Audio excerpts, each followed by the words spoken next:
చాలామందికి కోర్టు విషయాలు, వివాద విషయాలు, స్థలాలు, పక్కేళ్లతో తగులు, అన్ని విషయాల్లో వివాదాలు రావడం అనేది చాలా వాళ్ళకి అనేక నష్టాలు కలిగిస్తుంటుంది. వివాదాలు ఎప్పటికీ తెలియవు, దానికోసం చిన్న తంత్రం ఉంటుంది. అదే చాముండ భద్రకాళి మహాకాళి తంత్రం.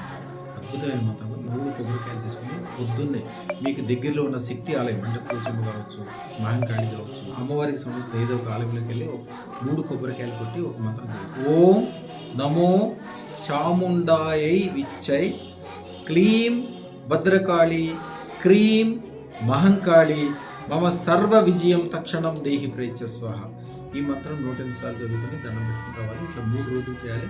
మీకు తెలవకుండానే 45 రోజుల్లో ఆ విషయాలు మొత్తం, అంతకుముందు మిమ్మల్ని బాధకు పెట్టిన విషయాలు మొత్తం మీకు అనుకూలంగా మారితే, ఇవన్నీ కూడా అదృష్టతను పెట్టుకోవటం వలన ఇవన్నీ చేయాల్సిన అవసరం లేకుండానే 100%, 1000% ఎలాంటి వివాదాలైనా ఏదైనా కూడా చివరికి మీకు అనుకూలంగా మారిపోయి దాని ద్వారా మీకు వచ్చిన చెడ్డ ద్వారానే 1 కోటి రెట్లు లాభం వచ్చే విధంగా తప్పడం అనేది అదృష్టం. ఎందుకంటే అదృష్టంలో ఉండే శ్రీ యంత్రముకు సంబంధించిన బీజాక్షరం వలన మీరు ఏ పని చేసినా కూడా 1 కోటి రెట్లు లాభం వచ్చే అవకాశం దాంట్లోనే ఉంటుంది. అదృష్టం దాన్ని తప్పకుండా చేయండి. మీకోసం కాదు, మీ పిల్లల కోసం, మీ కుటుంబాల కోసం, మీ పేరు ప్రతిష్టల కోసం.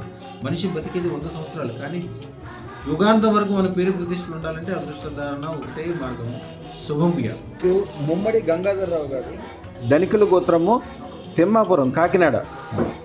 ఈ అదృష్టరత్నం పెట్టుకున్న తర్వాత అండి ఇప్పటికి వచ్చే ల్యాండ్స్ మొత్తం ఈవిడికి 1500 గజం వచ్చిందండి. ఓకే.